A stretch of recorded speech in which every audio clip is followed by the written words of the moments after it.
Estamos por Vale Todo, en nuestro canal favorito, por Nova Stream, ¿sí? Nova Stream. Pasamos de portales de noticias a la televisión, nos salimos del canal analógico. Estábamos en Realpolitik hace muchos años, donde le hicimos una nota al amigo y correligionario Freddy Storani. Ponchámelo a Freddy, lo admiro mucho. No sé, me lo tenés a Freddy ahí. Lo admiro mucho, a pesar de que él está en las antípodas de mi pensamiento, el socialdemócrata, yo nacionalista, peronista. Estuvimos en la casa discutiendo hace 1 o 2 meses. A mi lado, el correligionario, también estoy rodeado de radicales, estoy en minoría. Martín López Lastra, trabajamos juntos en el diario Hoy, fuimos socios en Nova. Nacho Bruno, compañero peronista de Unión por la Patria, de concejal de Berizo y del gremio de los no docentes de ATULP, mi querida amiga Eli. Hola Mario, buenas Y noches. Elia, te toca presentar a la dama. Bueno, también vamos a tener hoy a Mercedes Trimarchi, que está postulada por legisladora porteña. Así es, Sí, claro. actualmente sos candidata, pero también estás Frente de izquierda, frente de izquierda. por el socialismo, Sí, por el ¿verdad? socialismo. Sí, es Frente de Izquierda y de los Trabajadores Unidad, y Sí. actualmente soy Sí, sos legisladora acá en la Ciudad de legisladora. Buenos Aires por Izquierda Socialista, y vamos a renovar la banca, así que soy candidata también en las elecciones del 18 de mayo. Muy bien, muy bien, muy bien. Yo, bueno, hay varios temas para tratar. Digo, no vamos a hablar ni de moda, ni de deporte, ni de gastronomía, nada por el estilo. Más que nada lo que nos une es la política, lo que nos gusta a todos, nuestro leitmotiv. Freddy, querido, gracias por haber venido, te insistimos demasiado, muchísimo. Le hemos taladrado la cabeza acá al amigo López Lastra, que es tu asesor de prensa y quien te guía en muchas cosas, ¿no? Freddy, ¿qué análisis haces de este paro de la CGT? Y después nos vamos a ir adentrando en cuestiones internas del radicalismo, ¿no? Bueno, primero muchas gracias por la invitación. Sí. Y nada, ninguna insistencia, para mí es un gusto estar compartiendo con ustedes y con toda la mesa. Bueno, primero las razones objetivas del paro sobran, digamos, para un paro. Sí. Después podemos analizar subjetivamente si los actores que lo convocaron y demás han estado a la altura en este tiempo o no, pero causas objetivas existen sobradas. Por de pronto empecemos diciendo que el 12 de diciembre, cuando asumió, 2 días después que asumió el gobierno, hizo una devaluación del 120%, y esa devaluación no recayó sobre ninguna casta, como se dijo en campaña, sino que recayó sobre los sectores de ingresos fijos, es decir, los asalariados, pero muy particularmente los jubilados. Y también con la suspensión total y absoluta de la obra pública. Así se explica, digamos, el famoso tema de la devaluación y también del supuesto superávit, ¿no? Esto implica una transferencia de ingresos colosal de los sectores de ingresos fijos hacia los más concentrados, que fue complementado con el decreto de necesidad de urgencia que sigue vigente del 29 de diciembre. No solo es inconstitucional, sino que su contenido es muy negativo. Y la ley base para muestra basta un botón, en la práctica suprime el impuesto a los bienes personales. Es decir, los más ricos de la sociedad no pagan impuestos, los más pobres, o mejor dicho, los sectores más vulnerables son los que soportan el costo del ajuste. Por lo tanto, causas objetivas para la realización de un paro sobran. El hecho después que se cuestione la legitimidad de quienes llaman al paro, quienes han estado en mora o no han estado a la altura, con una lucha más constante desde el primer día, atraviesa transversalmente también a nuestro propio partido. Nosotros somos muy críticos con algunos sectores del radicalismo que han sido extremadamente complacientes, y por eso hay una divisoria de agua hoy en la sociedad argentina. ¿Y cómo se va a resolver, Freddy, esta divisoria de agua? Fíjate lo que pasa en el Chaco, ¿no? En el Chaco el radicalismo va a ir a elecciones legislativas. El sector de Leandro Esdero, que es gobernador de Chaco, de un sector del radicalismo, y ellos asimismo se denominan radicales con peluca, y han hecho una alianza en las legislativas con el sector del libertario de Milei, que justamente del otro lado quien encabeza la fórmula es Capitanich, histórico dirigente del justicialismo de Chaco. Bueno, como decía antes, esto atraviesa transversalmente. Si analizamos el peronismo, y no es mi objeto decirlo simplemente es que hay todo el menemismo forma parte del gobierno, el propio Scioli, que fue 2 veces gobernador de la provincia de Buenos Aires, candidato a presidente de la Nación, forma parte del gobierno, los legisladores que habitualmente votan a pie juntilla todo lo que le plantea el oficialismo, caso los de Tucumán, Catamarca, Misiones. Por lo tanto, esto atraviesa también el radicalismo. Lamentablemente nosotros tenemos algunos sectores extremadamente colaboracionistas que están en las antípodas de lo que nosotros pensamos. ¿Y cómo se resuelve? Se resuelve con un debate. Nosotros hemos ido a elecciones internas que terminó prácticamente en un empate en la provincia de Buenos Aires. En este momento está judicializado, todavía no hay resolución firme. Aspiramos a conducir al partido, por supuesto, para colocarlo en una posición mucho más coherente con los valores que históricamente ha defendido. Que aunque a vos no te guste, nosotros estamos mucho más cerca de un pensamiento socialdemócrata moderno. Ustedes, los radicales que no usan peluca, ¿no? ¿Estarían dispuestos? Yo me acuerdo que una vez en tu casa, cuando estábamos los tres tomando un café, un mate, estábamos vos, yo y Martín López Lastra en tu casa, ahí en pleno centro de La Plata, y vos me dijiste, si Axel Kicillof, capaz que está mal que yo lo diga, por ahí está mal, capaz que era una charla de amigos, así, este loco cuenta cosas que no tiene que contar. Vos me dijiste, si Kicillof rompe con Cristina, los radicales que no usamos peluca, estaríamos dispuestos a hacer una alianza con Kicillof. Bueno, Kicillof desdobló la elección y aparentemente rompió con Cristina, porque con la Cámpora, como dicen Sin Codificar, le están tirando con de todo. ¿Cuál va a ser la postura de ustedes? Porque yo digo, aparte, otro tema que a mí me surge. ¿Quién se queda con la franquicia de la UCR en la provincia de Buenos Aires? Bueno, por la marca de la UCR. Empiezo por esto último. Como te dije, esto está judicializado, todavía no está resuelto. Sí. La elección interna terminó prácticamente en un empate, pero la Cámara Electoral ordenó hacer nuevas elecciones en distritos claves que nos favorecen. Nosotros creemos que ganamos, entonces, y que por lo tanto tendríamos la personería, pero no está resuelto. Ahora, yendo a la pregunta de fondo, para nosotros el Partido Autoritario Conservador, así lo denominamos PAC, que es un Pac-Man come derecho, digamos, Sí. está constituido con todos sus matices. Allí está, por supuesto, Milei, pero también Villarruel, aunque se tengan matices, son lo mismo, o Macri, o Petri, o Bullrich. Lo que no está constituido es algo que equilibre, controle y que genere una... Bueno, una Villarruel está un esperanza. poquito relegada de este sector. Sí, bueno, pero Ninguneada. desde mi punto de vista, desde el punto de vista económico y social, expresa un proyecto, al menos no ha dicho otra cosa. Acompaña con el silencio, decís vos. Absolutamente. Por lo tanto, forma parte, porque tampoco esto es nuevo.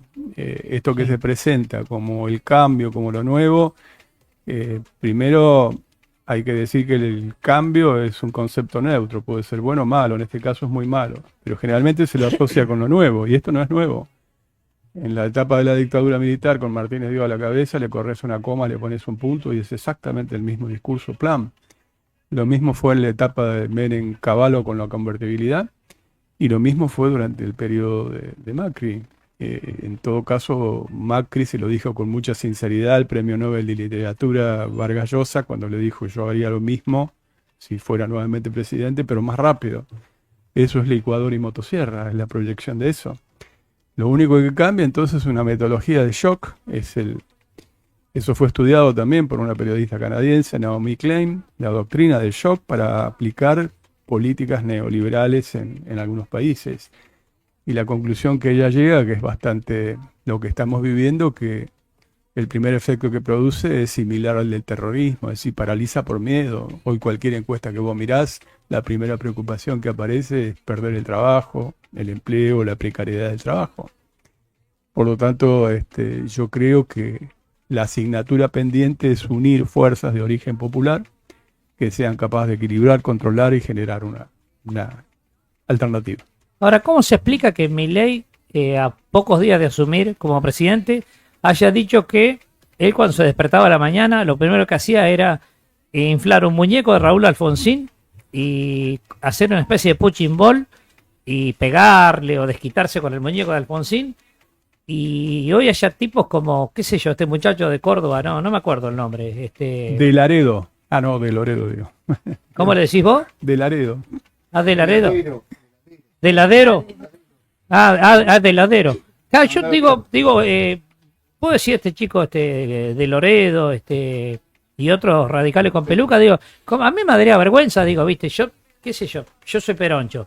Y ponerle que Milei diga, yo agarro un cuadro de Perón y todos los días practico, como esas pelotitas que vos le pegás a un cuadro, o le tiro los dardos al cuadro de Perón, y después termino aliado con Milei. A mí me daría vergüenza ajena. Yo no entiendo esta actitud de Leandro Esdero, del gobernador de Mendoza, de Valdés de Corrientes y de otros tipos que se abrazan con Milei como si, digo, para mí es una ofensa, digo, uno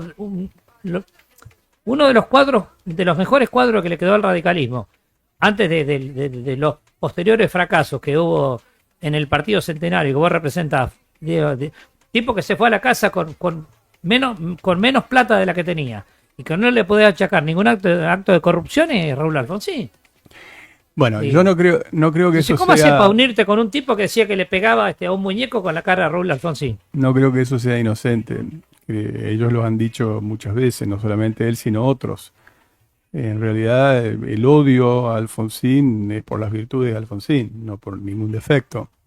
En realidad, ellos son negacionistas y hasta reivindicacionistas de lo que ocurrió durante la dictadura militar, en violación masiva de los derechos humanos, en los delitos de lesa humanidad cometidos, en el terrorismo de Estado. Por lo tanto, que Alfonsín haya sido el tipo que en su momento, en la transición del autoritarismo a la democracia, haya llevado adelante el juicio a las juntas militares por su decisión, en su carácter de comandante en jefe, ordenado el procesamiento de las juntas militares por delitos de lesa humanidad, creado la CONADEP por decreto, llevado adelante el juicio famoso que hoy se reivindica universalmente, son las razones para el odio a Alfonsín. Del mismo modo que decir que el primer populista en la Argentina fue Hipólito Yrigoyen. En realidad Yrigoyen, con mucha lucha, con mucha sangre, con mucho sacrificio, logró por primera vez el establecimiento del sufragio universal. Es decir, todo lo contrario de lo que podría ser un populismo o de un planteo fraudulento.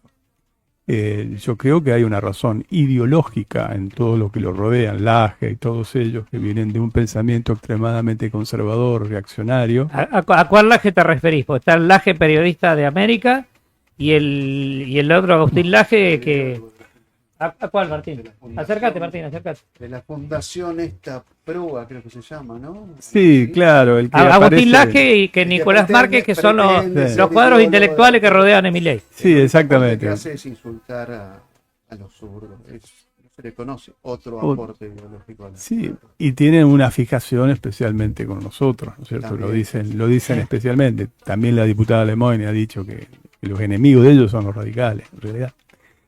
Debe ser obviamente la vertiente radical que nosotros representamos y no lo que son colaboracionistas que no tienen, como vos decís, ni dignidad ni vergüenza. Pero bueno, el partido está partido casi por mitades, esa es la verdad.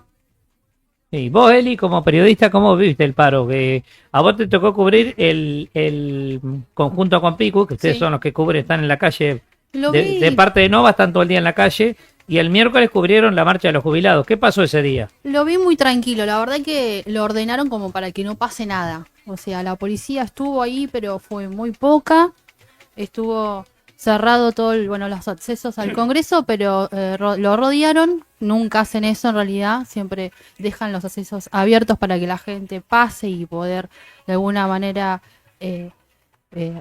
accionar con las cosas que hace Burris y demás, perdón. Y lo vi muy tranquilo, como que la gente se pudo manifestar porque iban diferentes bloques políticos, los cuales iban a apoyar a los jubilados, y la verdad que no vi a nadie haciendo o sea, algo que no correspondía, ¿no? Con la gente en común, ¿no? Sí. Es lo que vi. Sí, y vos, Martín, bueno, con Martín López Lastra, yo entré a los 25 años en el diario Hoy de La Plata, no sé dónde estaba parado, cuarto año de la Facultad de Periodismo, no me recibí, y nadie me daba bolilla porque yo había entrado porque militaba en el sector peronista de Antonio Balcedo, y Antonio Balcedo era el dueño del diario Hoy, entonces yo era una especie de carnero ahí adentro, ¿sí? Entonces... Mirá. Nadie se me acercaba, nadie me hablaba, yo era parte de la patronal, y el único que me hablaba era López Lastra, que a mí me usaban de, no sé, pibe, los mandaba para comprar cigarrillos, sándwiches, esas cosas. Entonces Martín me decía, fíjate que la coma va acá, el acento va acá, me enseñó a escribir. Las maldades no las aprendí con López Lastra. Las maldades no las aprendí con López Lastra. Él me enseñó a escribir. Yo las maldades las adquirí fui a un autodidacta, digamos. Martín, Bueno. vos que sos militante radical de toda la vida y nunca lo negaste, porque digo, Acá vine con periodistas. había dos personas en el diario Hoy de La Plata, que con nosotros estaba el pelado Trebuch, que yo me iba a tocar el huevo izquierdo porque era Mufa. ¿Te acordás que era Mufa? Yo me iba a tocar el huevo izquierdo porque el pelado era Mufa. Esto no lo sabe nadie. Conmigo se llevaba bien, ¿viste? En ese momento hablaba de estudiantes, de gimnasia. Vos que nunca ocultaste tu ideología radical, yo nunca oculté mi ideología peronista. ¿Te acordás que siempre fue así? Está bien, está bien. Toda la vida fue así. ¿Sabés qué es lo importante de todo Y esto? y fuimos amigos toda la vida, No, somos está amigos de bien. los 25 años y yo tengo 55, vos creo que tenés 20, 30 años más. Y ¿qué te iba a decir? Y vos, digo, ¿cómo ves el radicalismo desde tu punto de vista en este momento? Yo, el radicalismo. Mira, cuando. Vos arrancaste, mira, yo Lo creo que que pasa una que vieja en la no estación quisiera de monopolizar Tolosa, acá en la porque estación de están Tolosa, acá. creo que en la estación de Tolosa todavía hay una cosa que dice Martín López No, Lastra, no, Juventud Radical. No, no. Todavía hay una pintada. Quiero aclarar que vine acá como periodista. Uno puede tener su militancia, su Sí, pero ideología. siempre fuiste fanático de He Fred. dado sobradas muestras que cada vez que hice una cobertura, si había algo que estaba mal e involucraba a algún correligionario, lo decía. Pero o siempre hacía- fuiste o fanático hacía de la Freddy. pregunta Siempre que fuiste había- fanático de Freddy. Sí, pero uno tiene que ser también un profesional en esto. Por eso es que tengo amigos de todas las tendencias políticas. Yo primero te quiero felicitar por esta gran puesta en el aire. Felicitar a Hernán Picus en la producción, a quien corresponda también felicitar del equipo.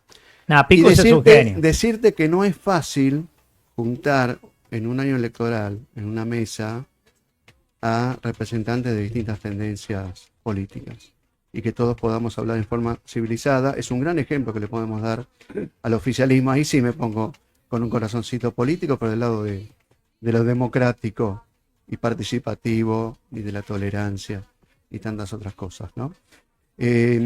Yo quisiera no monopolizar y quisiera hablar del tema del paro.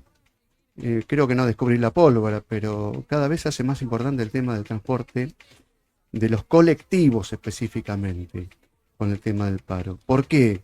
Porque el patrón, ante una situación de débil relación laboral, de vulnerabilidad del trabajador, sobre todo el que está trabajando negro, sobre todo el que está en una planta precaria, en el Estado, es el más vulnerable. Entonces, ¿cuál es la respuesta del patrón? Mirá, vas a poder llegar media hora tarde, pero hoy por el tema de los colectivos, venite y demás, pero venís. Y bueno, ahí está justamente una de las claves de por qué pudo haber justamente alguna baja adhesión. Yo no respecto de que han entiendo, sido- Martín, no entiendo de periodista a periodista, ¿no? Mm. No entiendo por qué la UTA no adhirió al paro. Ayer lo Habrá apuraron. millones de razones para encontrarle, me parece, porque Fernández tendría que aprender. de Roberto alguien- Fernández alguien de que la no UTA, era- hombre de Quilmes. Fernández es mi Gran opinión, sinvergüenza, gran No, sinvergüenza. yo no voy a Ah, yo adjetivar, sí, no es yo mi sí. estilo, no Yo es mi sí. estilo de tu Vos programa. sabés que es mi estilo. No, pero te quiero decir. No, no Fernández importa que sea mi programa, es mi estilo, es mi estilo. Debería ver si en los salones de la UTA, y es alguien con quien yo no coincidía políticamente, pero fue uno de los fundadores del movimiento del MTA, el Movimiento de Trabajadores. En realidad, fue Palacio. Palacio, ahí está, ahí está. combatiendo al menemismo, Ahí está. debe estar revolcándose en la tumba. El fundador del MTA, los fundadores del MTA fueron momento. Moyano, Palacio y Piumato. El Bocha Palacio, que es de La Plata, como Freddy, como vos y como yo, el Bocha Palacio fundó el MTA, y su segundo, que era Roberto Fernández, era del menemismo. Ahora o sea, no, le no hacía aprendió la nada, no aprendió nada de Palacio o aprendió otras nunca quiso cosas. aprender nada, le hacía la interna dentro de la interna. Mientras el Bocha Palacio era del MTA, que era una corriente de la CGT, díscola, el Roberto Fernández era del menemismo.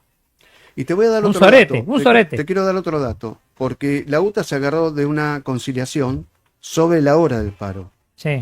El sindicato de los aceiteros, que es un sindicato muy luchador, justamente. Le vino la conciliación también sobre la hora, con una oferta para los aceiteros de Rosario. Un básico de 1.900.000 pesos inicial. Digamos, más de uno de pensar, che, me la guardo toda en el bolsillo y qué voy a andar parando. 100% de adhesión de la Federación de Aceiteros en todo el país. Entonces, son ejemplos de convicciones, son ejemplos justamente de compromisos. Me parece que esto es más que nada para hacer crónicas, pues para hacer un libro de historia de quién quedó parado y de qué lado. Martín, ¿no? vos que sos Ante estas periodista y circunstancias. que estás en el sindicato, en el círculo de prensa de la provincia de Buenos Círculo de Aires. periodistas. En el círculo de periodistas, perdón. Gracias por corregirme. Está Ahora me bien. echas. ¿Cómo? Me echás porque te corregí. No, gracias. No. Me corregiste de los 25 años, tengo No, 55. por favor. Está bien. ¿Está bien paga la profesión de periodista? Cada vez más precarizada está la profesión Sí. de periodista. Sí. Justamente estamos dando un seminario en la Facultad de Periodismo y Comunicación Social. Muchísima preocupación de los alumnos por la precarización del trabajo, pero también porque está desapareciendo el formato de trabajo al cual estábamos acostumbrados nosotros durante tantos años. Entonces se habla mucho de inteligencia artificial y hay muchos que están cómodos con la inteligencia artificial, pero es lo peor que pueden hacer, porque si te va a terminar suplantando. Me enteré que un portal muy importante está trabajando con inteligencia artificial y está ahorrando cerca de un 10% de la masa salarial. Infobae. Lo dijiste vos. Así que Infobae, ¿no? te voy a mandar una carta de documento. No, pues yo Sí, sí, vi Infobae, me una comentaron de entrevista Infobae, que le sí. hizo Pedro Rosenblatt Entonces está blanqueado, sí. a Daniel Haddad y él dijo que Está bien. generó su propia inteligencia artificial y se ahorró no sé Igual, cuánta yo guita. tengo y dudas porque la calidad de lo que puede hacer la inteligencia artificial. la hoy en gente, día la es- gente de Realpolitik, que son amigos míos, también tuvieron que reformular su planta periodística y a un tipo que escribía notas lo tuvieron que poner a filmar con una cámara porque la inteligencia artificial se llevó puesto a un montón de compañeros periodistas No que malinterpretemos que la inteligencia artificial te el puede tema, ¿sabes cuál es, desgravar, te Martín? puede Mira, lo voy a mostrar en resumir cámara. algo. Hoy, a ver dónde está. Hoy Te con ayuda la esto, inteligencia cualquiera es periodista. Yo voy a la calle, saco una foto de un accidente y soy periodista. No, pero digamos que se reclasifica el tema laboral del periodista. Pasamos del periodista cazador-recolector de noticias y de datos al periodista que te puede analizar, te puede justamente hacer una nota en profundidad. Hoy dialogaba justamente en la facultad el tema de que pueden hacer la logística de una cobertura para tener un informe con mejor calidad. Es eso. Pero no quiero monopolizar, estimado Mario. porque No, Otro está bien, tema. está bien. Con el tema del paro, cierro con esto, es el tema de la importancia de los colectivos, del transporte colectivo y de la enorme presión hacia el trabajador precarizado para que vaya a trabajar porque hay un patrón que lo puede dominar, porque es una relación en negro o porque en el Estado dice, che, estás en planta temporaria, te termina el contrato en diciembre. ¿Eh? Quería ¿Qué saber, hacemos? quería saber la opinión de Mercedes Trimarchi, legisladora porteña, creo que va por la reelección, sobre el paro, ¿no? Ayer, por ejemplo, hubo quilombo en el puente Pueyrredón. Creo que la policía quería actuar, quería desalojar, no sé no sé si el sector que estaba ahí era parte de la agrupación donde ella milita o era otro tipo de agrupación. Viste que la izquierda está dividida en varios pedazos, como también lo está el radicalismo, el peronismo, el macrismo, el PRO, y todos los partidos están todos dinamitados. Entonces digo, capaz que Trimarchi me dice, no, yo con esa agrupación no tenía nada que ver, pero yo sé que la policía quería como desalojar, y ahí estaba la discusión, si desalojamos, si los sacamos, si los dejamos pasar. Yo sé que el puente de Pueyrredón estaba ahí lleno de militantes que decían, hay una cola larga de autos que, según los periodistas con peluca, Rossi, Feynman, Trebuch y compañía, la gente quería pasar a trabajar, cosa que a mí no me consta, y la izquierda decía, no queremos que pasen. ¿Qué opina usted, señorita Sí, que Trimarchi? fue un paro muy importante Sí. porque no solamente, como bien se comentaba, ¿no? O sea, una planta importante de trabajadores pudieron adherirse porque todavía tienen esa cobertura gremial que es muy importante sostenerla a través de los sindicatos, pero hubo una parte importante que por ahí, trabajar en condiciones mucho más precarias, no pudieron adherirse al paro, pero se manifestó de alguna manera la bronca que hay con el gobierno, porque la realidad del paro, ahora que se discute si es un paro político o no, tiene que ver con que no alcanza la guita para poder vivir. O sea, recién hablábamos del miércoles, la marcha de los jubilados. Hoy la mayoría de las jubiladas y los jubilados están cobrando 350.000 pesos cuando la canasta calculada para la tercera edad está en 1.200.000. Le sacaron los medicamentos que tenían a través del PAMI, es decir, hoy las personas que trabajaron toda su vida, que son los jubilados y las jubiladas, están muy por debajo de la línea de pobreza, la están pasando realmente mal y es muy angustiante la situación de tener que elegir entre comer o comprar los medicamentos, cuando a determinada edad comprar los medicamentos te debatís entre la vida y la muerte. Mercedes, si un jubilado no tiene un hijo, una hija que lo ayude, no puede vivir. No puede vivir No totalmente. puede vivir. Y este hijo... Es como si vos tenés que elegir entre comprar los remedios o comer. Sí, y ese hijo o hija que ayuda, hoy Sí. está en peores condiciones. Se acaban de conocer el índice de la inflación que está en casi un 4%. O sea, este gobierno de Milei que vino a decir bajamos la inflación, de repente no la puede controlar y de nuevo aumentó. Cuando están entregando una vez más el futuro, el presente y el futuro de nuestro país a través de un acuerdo con el Fondo Monetario Internacional. Entonces, el paro de ayer fue muy importante, fue muy valioso, por lo menos desde la izquierda. Yo soy parte de Izquierda Socialista, del Frente de Izquierda Unidad, donde estamos varios partidos de la izquierda hace más de 12 años en un frente electoral. ¿Quiénes son los partidos que integran el frente? Te digo porque por ahí nos mira del otro lado gente que no entiende nada de política. Nosotros somos todos políticos, pero hay gente del otro lado que por ahí dice, estos tipos están hablando en otro lenguaje. Bueno, somos por ahora 4 partidos, A ver. que están, bueno, yo soy de Izquierda Socialista, una referente de Izquierda Socialista es Mónica Schlotauer, que acaba de dejar... Sí, ha venido a este programa, excelente bueno. compañera. Exacto, bueno, acaba Que de ahora derrotar su banca para Creo ir que a deja su trabajar. banca y se va a poner a limpiar la estación en el 11. Totalmente. Cosa extraña porque la mayoría de los diputados que dejan su banca se van enriquecidos a sus mansiones y la compañera Mónica Schlotauer, que es un apellido alemán, me cuesta mucho pronunciarlo, se va a limpiar las estaciones en el 11. Totalmente. No Y se que va es- rica, millonaria, a una finca, viste, se va ella con su lampazo a limpiar Sí, porque en el Frente Izquierda estamos muy orgullosos de ser trabajadoras y trabajadores. Y no usamos las bancas del Frente de Izquierda que ocasionalmente podemos ocupar, como yo estoy ocasionalmente siendo legisladora. Y la verdad que es un orgullo poder estar en esos lugares, no desde el término individual, sino como parte de un compromiso con todas las luchas de las que somos parte. No es que vamos los miércoles a sacarnos la foto, vamos a acompañar a las jubiladas y los jubilados todos los miércoles, no es la de ayer porque era más grande, más masiva.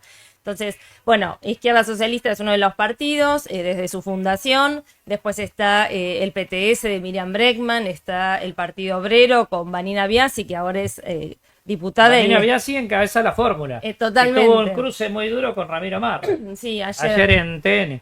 Sí, totalmente. Y después la compañera... Ahora Celeste que Guerrero. esto corre por mi cuenta, Martín va a decir, esto corre por tu cuenta, esto corre por mi cuenta. Qué pelotudo este Ramiro Marra, cobrarle un impuesto a tipo que duerme en la calle. Tipo que duerme en la calle no tiene un mango partido al Bueno, medio, pero- no tiene para comer, no tiene para vivir, come de la fruta podrida que encuentra en el piso y le quiere cobrar un impuesto a un tipo que duerme en la calle, porque entorpece al tipo que camina por la vereda, porque da mala imagen a la ciudad. Qué pelotudo este tipo. Pero para mí más que, perdón que me meta, No, pero sí. más que pelotudo es una persona Totalmente nazi, fascista, insensible, o sea, insensible insensible. y deshumaniza a la gente A que eso está iba. viviendo en la calle. O sea, una persona en situación de calle no elige claramente vivir en la calle porque la calle no es un lugar para vivir.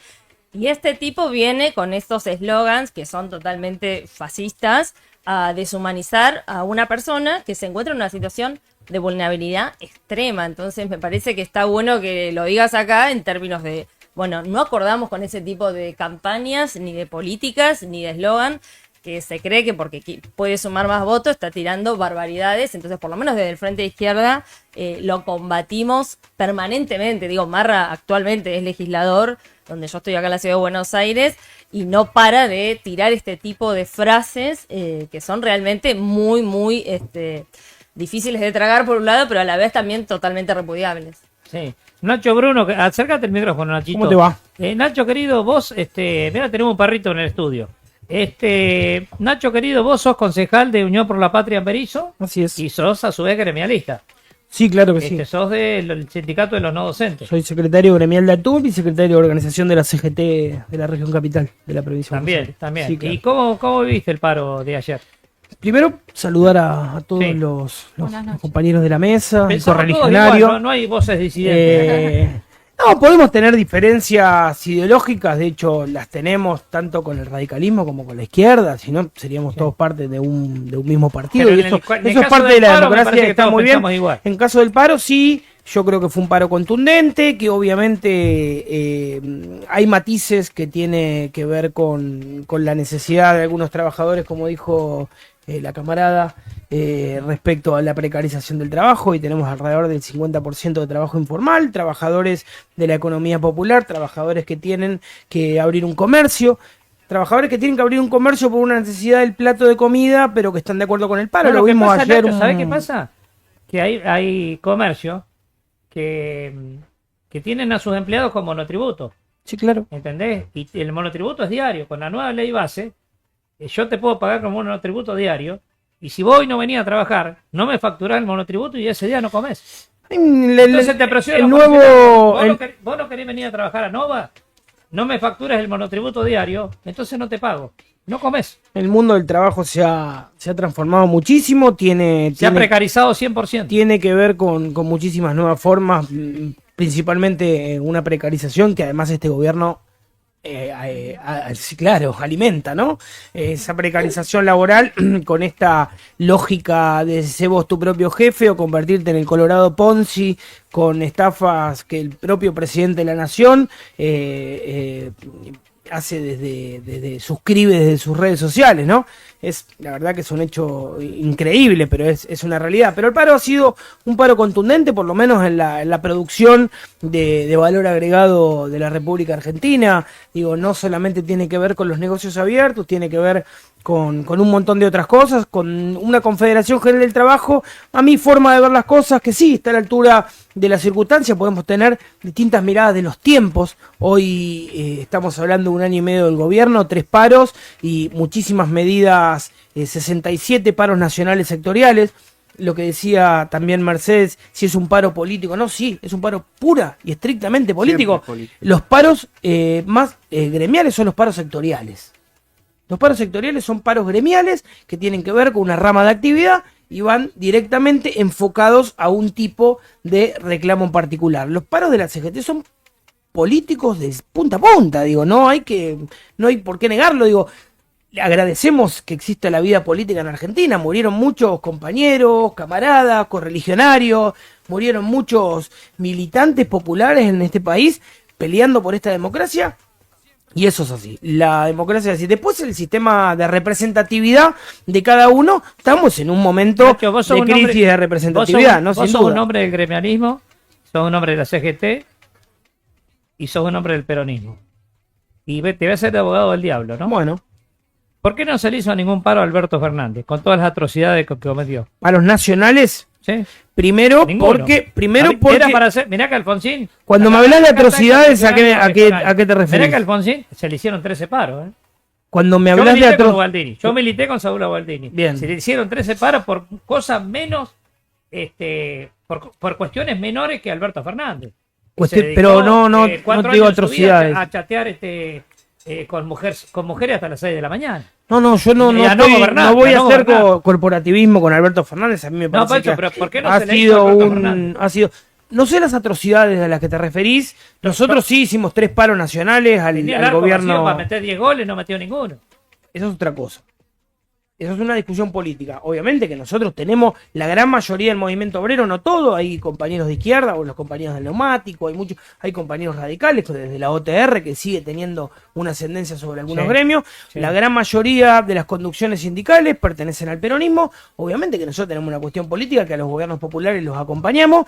Las atrocidades a las que te podés referir, nosotros en este caso hemos tenido inmensa cantidad de paritarias que por lo menos no solamente empatadas, sino que le ganábamos a la inflación. En el momento en que no pudimos ganar la inflación, nosotros particularmente, o la Confederación de Trabajadores de las Universidades Nacionales a la cual pertenezco, que es la FATUN, hemos hecho 3 paros nacionales a Alberto Fernández Digo, le hicimos 3 paros nacionales en el momento que vimos que los presupuestos universitarios no alcanzaban y se tardaban en los tiempos. Lo único que había era una cuestión de tiempo. Después, obviamente, tenemos muchísimas, y yo particularmente tengo muchísimas diferencias con el gobierno de Alberto Fernández, principalmente en la tibieza en la toma de decisiones. Digo, ¿no? Hoy vemos que si hubiéramos hecho lo que la gran mayoría, por lo menos de la militancia o de la dirigencia, hubiera hecho con Vicentín, no hubiera pasado lo que pasa hoy, que tiene presos a los patrones de esa empresa de alimentos y tendríamos el plato de alimento en la mesa de los argentinos. Digo, podríamos haber avanzado y no lo hicimos. Podríamos haber avanzado en muchísimas cosas más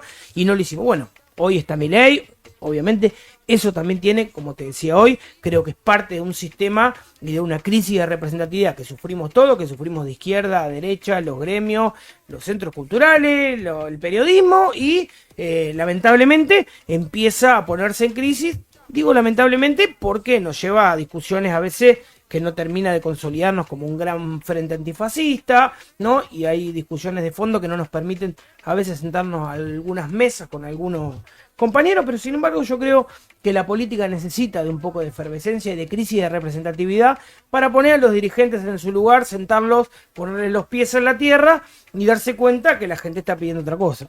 Sí, López Lastra. Yo quería hacer una consulta por ahí para los dos, porque yo vi que hubo una suerte de, ni bien asumió Javier Milei, como que se estaban juntando distintas fuerzas opositoras y sobre todo el gremialismo, y era interesante ver cómo se aglutinaban, por ejemplo, fotos que eran impensadas en otras épocas de dirigentes de izquierda, dirigentes territoriales con dirigentes sindicales.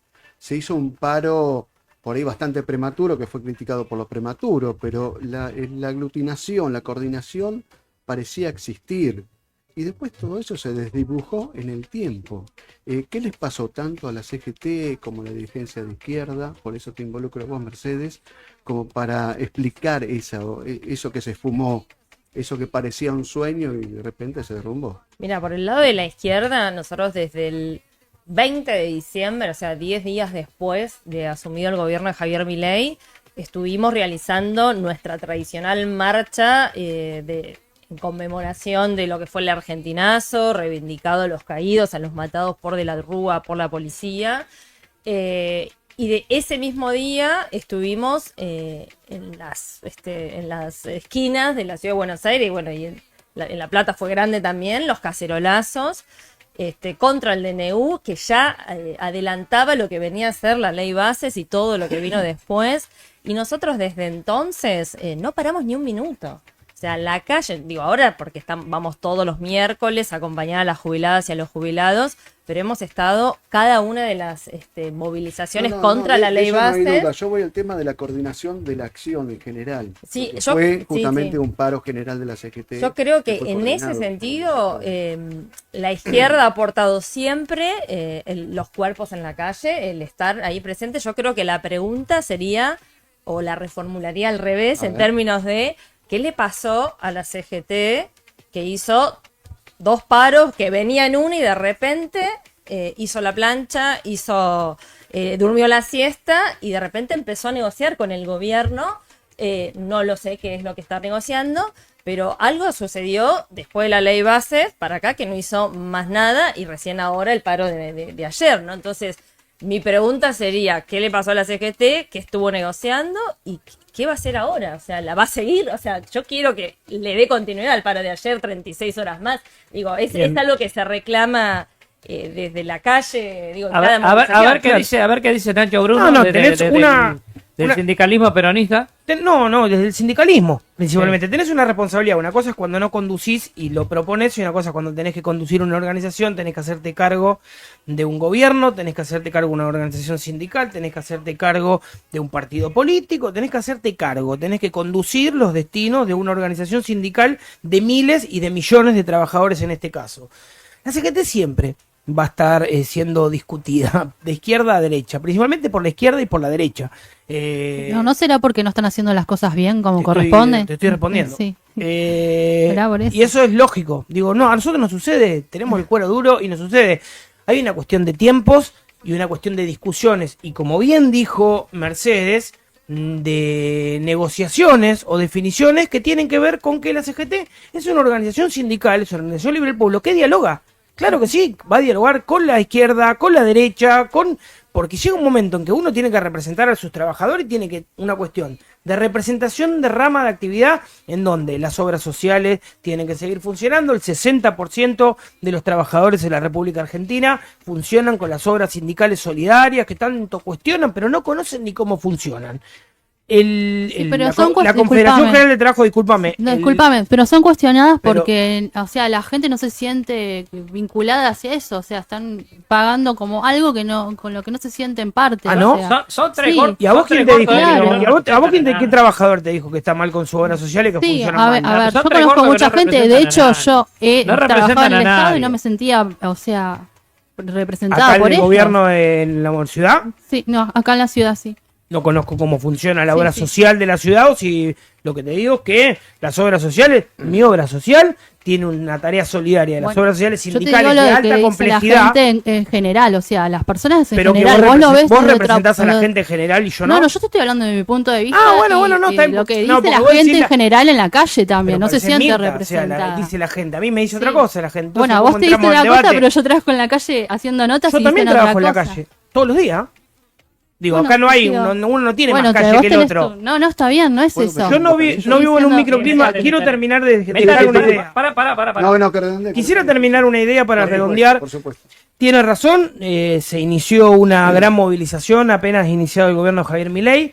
La discusión, la negociación, le doy la razón a la camarada, la negociación de la CGT logró frenar la ley ómnibus y la convirtió en una ley fitito. Se fue hacia un paro general en enero, se fue hacia un paro general en mayo.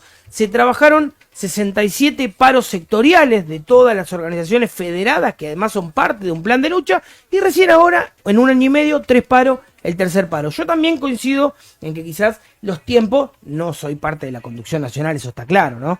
Yo pertenezco a una regional y tuvimos pocos plenarios regionales, digo, hay una conducción nacional con la cual con alguno me llevo...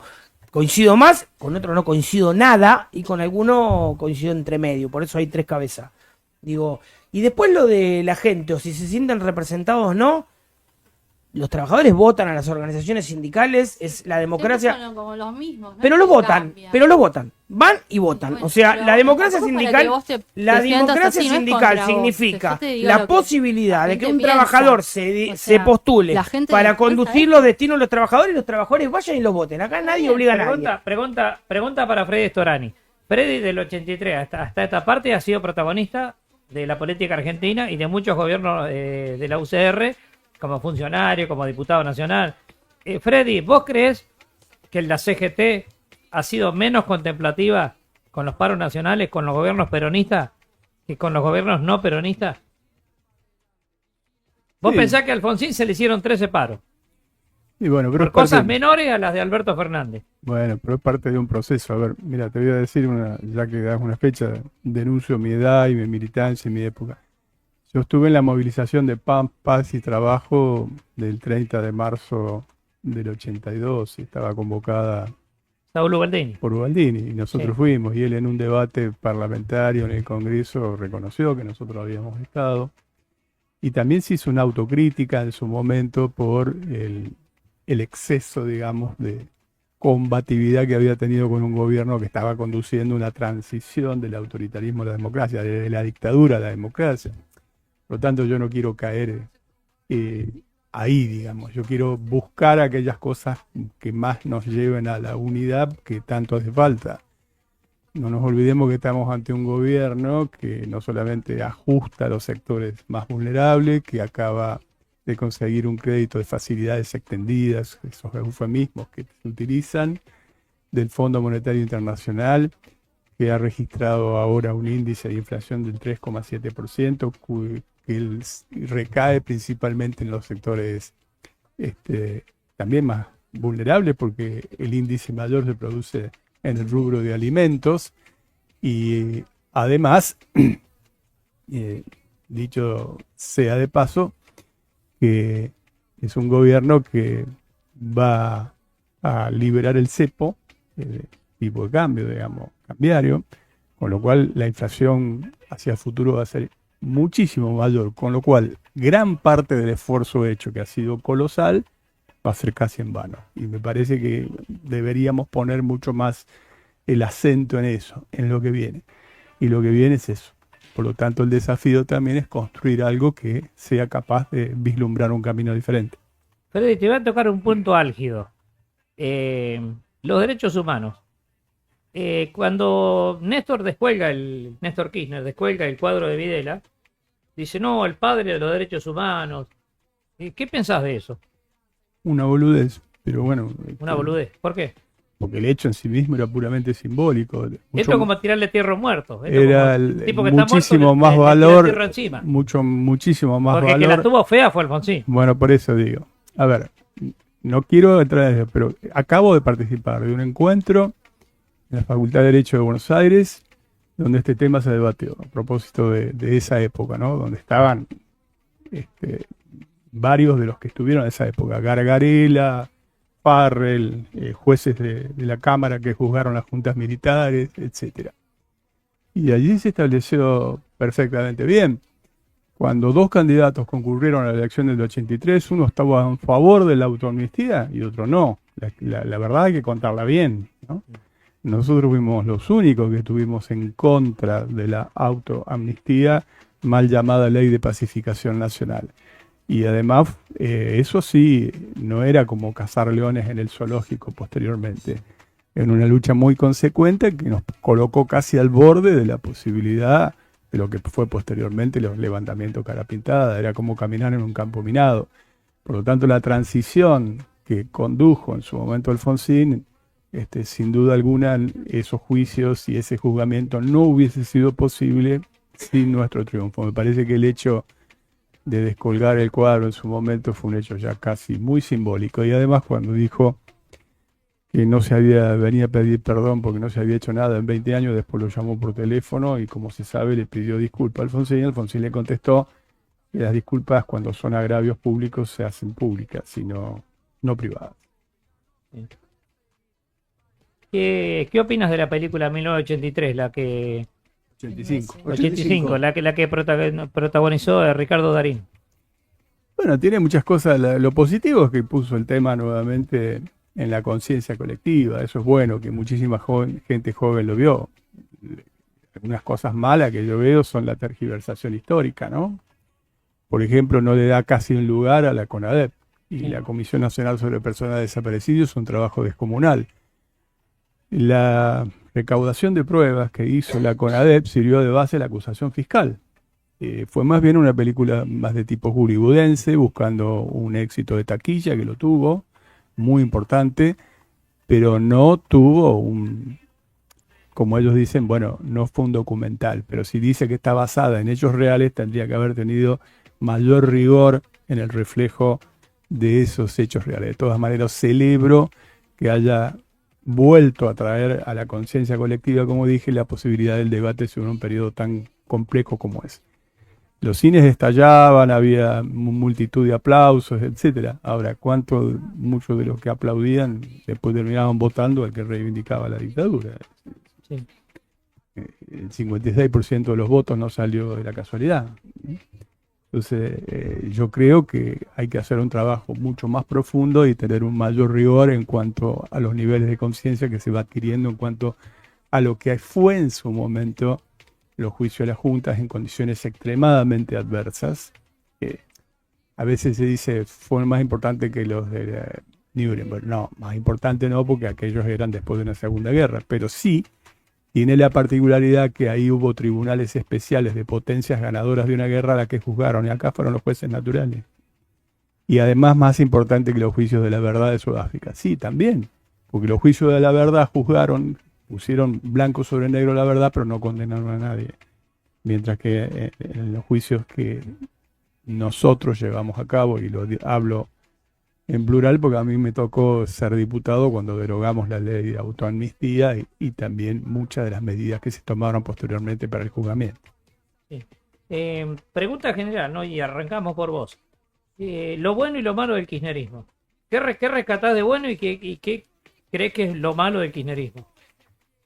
Lo vamos haciendo una especie de ronda. Lo bueno lo Y después apoyamos vamos al públicamente, que fue, por ejemplo, tratado de sacarse el yugo, el condicionamiento del Fondo Monetario en su momento. No es que lo digo acá, lo dijimos públicamente, eso me pareció útil. Inaugurado un periodo virtuoso, un momento de crecimiento de la economía, con una mejor distribución de la riqueza. Estamos hablando de la época de Néstor. Sí, sí. Y Después bueno, vino Cristina con Kicillof y se desmadró todo. no, y lo negativo es tal vez esto que dije antes, es decir, el intento de apropiarse como con cierto grado de sectarismo de algunas cosas que son ya patrimonio de la sociedad, algunas fechas simbólicas, emblemáticas, importantes, como la lucha por los derechos humanos y tantas otras, ¿no? Sí. ¿Vos, Eli? Yo sé que para vos del kirchnerismo está todo No, bien. yo la verdad que no, hoy no quisiera dar mi opinión, para eso ¿Por lo qué? tenemos a los No, legisladores. ¿pero ¿por qué? No, porque fue una época no seas muy... cobarde, no No, seas no, cobarde. no soy cobarde, pero fue una época muy rica para mí y la verdad que no quiero dar mi Pero opinión. ¿qué es lo bueno y lo malo del kirchnerismo? ¿Por qué no? ¿Por qué no? Para eso los tenemos a ellos acá, Pero acá decir una cosa sentados. buena y una cosa mala. No, lo Jugate. bueno fue todo lo que hicieron, o sea, Kirchner, en realidad lo que planteó y demás, su proyecto económico y político estuvo muy bien armado, tuvo la suerte de tener un buen equipo cuando arrancó con esto. Cristina no estuvo bien aconsejada, o sea, yo veo que es una persona muy inteligente, pero no tuvo la suerte de tener la gente indicada, ¿no? Que tuvo a los costados gente que bueno, que actuó de manera incorrecta y se lo asoció también a eso. No digo que no haya hecho cosas malas, pero incorrectas, ¿no? Pero bueno, esa es mi No tuvo opinión. un buen entorno. decís No, vos. sí, así es. Para mí no ¿Y tuvo. vos, Martín, lo bueno y lo malo del kirchnerismo? Bueno, empiezo, tomen nota. No. Bueno, Estamos No, a las 4 de la coincido un mañana. poco, no. claro. Cuando me hablan del Después vamos al kirchnerismo, corte, Picus, ¿eh? yo desdoblo, no. ¿Cómo? Para. ¿Cómo? Hasta las 9. ¿Cómo nos pasamos? No, pobre. Lo bueno y lo malo del hay kirchnerismo y invitados vamos al para, corte. hay invitados para una segunda parte. Dale. No, el kirchnerismo como fenómeno es muy interesante. Yo lo que rescato es que conservó en líneas generales la matriz de lo que puede ser una línea económica de lo que concibe el conjunto del campo nacional y popular. Digo, a grandes rasgos. Para mí a veces con cierto exceso hacia el populismo. Bueno, las raíces del radicalismo un poquito, viste, dividen este pensamiento del peronismo. Yo creo que también hay una cuestión sociológica. Acá tengo un gran referente, después me va a corregir, va a retar, pero hay una concepción sociológica histórica sobre la cual el peronismo trabajador, proletario, obrero y de radicalismo, la gran raíz sociológica del radicalismo nosotros los es el peronistas- comerciante, es el Disculpame, profesional. Martín, discúlpame. Nosotros los peronistas abrevamos el radicalismo, ¿eh? Nosotros somos en la línea Bueno, nuestra, sí, vamos San al caso. Martín, Rosas, Bueno, Irigoyen. lo de Hipólito Rosas te lo van a Yrigoyen. discutir algunos, Está bien, por eso muchos pero sectores, nosotros incluso de la nosotros izquierda San Martín- también discuten a Rosas San Martín, porque Rosas, Irigoyen. Nosotros abrevamos de nos hecho, vamos a ir cuando- por las ramas. de Nos hecho, vamos a ir cuando- por la rama con lo de histórico hecho, cuando porque Perón hace el golpe, participa siendo un soldadito muy jovencito sí. con Uriburu contra Irigoyen, después manifiesta su arrepentimiento. Bueno, pero ahí lo más Manifiesta su importante, arrepentimiento. lo Y más- yo era un soldadito sí, que me llevaron de así de las sí, narices. bueno. Yo no sabía quién era Irigoyen. Pero después cuando lo estudié a fondo Irigoyen, que era un gobierno nacional y popular, después se arrepintió públicamente y lo levantó. De hecho, Borja, que eran A todos eso voy. irigoyenistas, se Lo sumaron más al peronismo. importante que pudo haber hecho Perón es justamente conformar todo un frente tomando lo mejor. Pero bueno, es toda una discusión histórica porque también qué hubiera pasado si Jaureche y todos los que integraban Forja Jaureche, Calaverín Ortiz, Hernández Arregui, dentro, claro. Darío Alessandro, de mi pueblo, de Rojas. Seguro. Y te decía, lo bueno del kirchnerismo me parece que fue eso. A veces me parece también no haber aprovechado las oportunidades históricas que le dio, por ejemplo, ese viento de cola de los primeros años de Néstor Kirchner con la soja que volaba, los precios volaban. Y por ahí mucha gente, incluso del kirchnerismo me lo dicen, en lo bajo, dicen que se podría haber aprovechado mucho mejor todo eso y haberse justamente parado parados sobre justamente un poder económico o una situación económica mucho más favorable, pero bueno, Néstor Kirchner decidió, pagó la deuda con el Fondo Monetario. Sí, la pagó endeudándonos con Venezuela. Está bien, son Está discusiones para dar después. Sí. Y después, en lo que hace a cuestiones negativas, me parece ese tema del populismo, a veces de un manejo del Estado que se confunde con lo partidario, eso no me gusta. No me gusta una intolerancia por defecto que pudo haber tenido el kirchnerismo.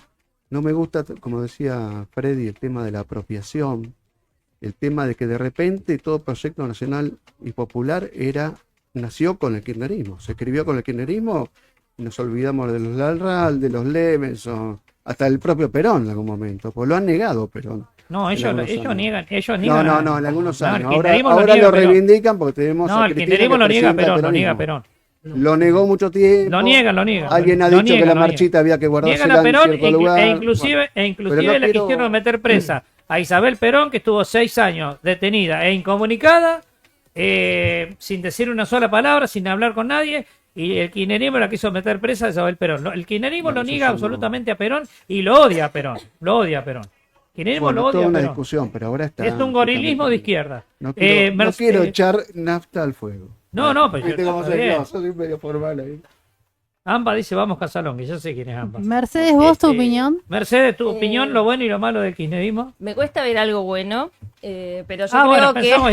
pensamos igual. Pero no, yo creo que el relato, o sea, para mí fue un gobierno de doble discurso. Aplicaba un ajuste, pero con palabras bonitas. Y yo creo que el hecho mismo de haberle pagado cash al Fondo Monetario Internacional es toda guita que se fue del país cuando una movilización popular, como fue el 2001, había impuesto por la vía de la movilización el no pago de la deuda externa. Entonces, yo creo que ahí eso demuestra ese carácter del doble discurso que tuvo el gobierno de Néstor primero, que después siguió Cristina, que tiene que ver con eso. O sea, plantarse como un antiimperialismo cuando en realidad le pagó cash al Fondo Monetario Internacional con la guita que es de la salud, de la educación, del pueblo en general. Entonces me parece más para ese lado que iría mi respuesta. O sea, me cuesta ver algo que sea bueno, positivo, y después todo lo que, en el mismo sentido, todo lo, qué sé yo, no sé, vaca muerta, digo, a mí me tocó estar en las movilizaciones de la provincia de Neuquén cuando se aprueba vaca muerta con todas las comunidades mapuches adelante y el pueblo neuquino contra un acuerdo a libro cerrado que votaron todos los diputados provinciales de todos los partidos políticos, menos el Frente de Izquierda, un acuerdo cerrado que entregaba la tierra de Neuquén. Entonces, a eso voy con lo del doble discurso. Una cláusula que todavía no sabemos qué es lo que se firmó. Exactamente, no se sabe. Y ahí Sí. están obreros en condiciones precarias que han incluso muerto en condiciones deplorables, tierras contaminadas, y ahí está el pueblo mapuche resistiendo y el pueblo de Neuquén en general contra una situación muy fuerte que es la contaminación, y todo lo que se está ganando en vaca muerta no queda ni en la provincia ni en el país. Entonces me parece que ahí también podemos ver un claro ejemplo de que se decía antiimperialista, pero le hacía los negocios en este caso a los yanquis Y a los y chinos. Chevron. Y a los chinos. Bueno, falta acá. Falta Néstor Nacho- tiene la falta última Nacho palabra Bruno, como falta un para gran ocuparse compañero. y defenderse Falta contra todo Nacho el Bruno, que es un gran pelotón. compañero. No, gran no, compañero. no, por favor, no, me defiendo contra los libertarios. Acá somos compañeros, algunos que pensamos distinto. Lo mejor del kirchnerismo fue haber vuelto a subir al sistema, a la sociedad, a millones de argentinos que la patria financiera sumió en la pobreza, en la destrucción total. Haber construido una política de derechos humanos, a diferencia de lo que piensa Freddy, también continuando un poco con la del radicalismo, independientemente de la obediencia de vida y el punto final, pero que profundizó en una política de derechos humanos, de verdad, memoria, verdad, justicia, soberanía y democracia, de haber construido una enorme cantidad de puestos de trabajo, que la Argentina se haya vuelto a poner de pie con trabajadores y sin trabajadoras en el sistema formal de la República Argentina. Y Pero bueno, ¿te parece, Nacho, que crear cooperativa de trabajo que no tienen ni aguinaldo. Ni El obra social. 90% de las cooperativas de trabajo no nacieron en el kirchnerismo, nacieron Nacieron con Alicia Kirchner, Nacho. nacieron en la última parte del kirchnerismo, se profundizaron con el macrismo, que además fue quien profundizó los planes sociales, los triplicó, fue el macrismo quien triplicó los planes sociales. Stanley, una Carolina vieja Stanley. socia de varios que la hoy dueña también están en de el los gobierno. alfajores Habana. Y no sabía, mira vos. Y lo peor del kirchnerismo fue no haber profundizado el programa de gobierno, no haber profundizado las políticas populistas, como dice. Yo creo que el error no haber sido, fue más al hueso y haber profundizado la política. Y de lo mejor también es haber sacado las mejores tradiciones del peronismo y haber puesto de vuelta la política en la boca de los pibes, haber sacado a los pibes de la calle y haberlos puesto de vuelta a militar, a discutir las unidades básicas, Nacho, los comités. y lo malo, y lo malo. No haber profundizado el modelo. Yo creo que nos quedamos cortos y no haber profundizado el modelo nos llevó a tener que, bueno, consensuar demasiadas y poner demasiadas cosas arriba de la mesa para consensuar con otras fuerzas del campo nacional y popular, que creo que si hubiésemos profundizado hoy seguiríamos teniendo una patria próspera como la tuvimos en los 12 años de la década ganada. Bien, sí, para mí la década ganada como peronista fue del 45 al 55. Ahí diciendo También, ahí diciendo la segunda década ganada, me voy a corregir. ahí diciendo con Guillermo Moreno. La segunda década Este, ganada. Tiene reflejo. Ahí diciendo con Guillermo Moreno. Es Un como- mensaje. como Martín, Aguantame pico y vamos al corte. Un mensaje final, acércate al micrófono, Freddy. Un mensaje final a los pibes de hoy. ¿Por qué deberían a creer en el radicalismo? ¿Por qué deberían volver a militar en el radicalismo y creer en el radicalismo? No me animo a dar un consejo de ese tipo.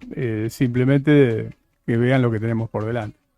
Por delante tenemos un gobierno que tiene un sesgo muy autoritario, que ha ido del Estado de Derecho al Estado de excepción y se desliza al Estado policial y que no respeta claramente el Estado de Derecho. Pero fuera de esta parte que a lo mejor no interesa tanto, es para mantener un proyecto de economía primaria, puramente primaria, donde millones de argentinos quedan afuera. Y por lo tanto lo que corresponde en este momento es una oposición muy férrea para buscar una alternativa.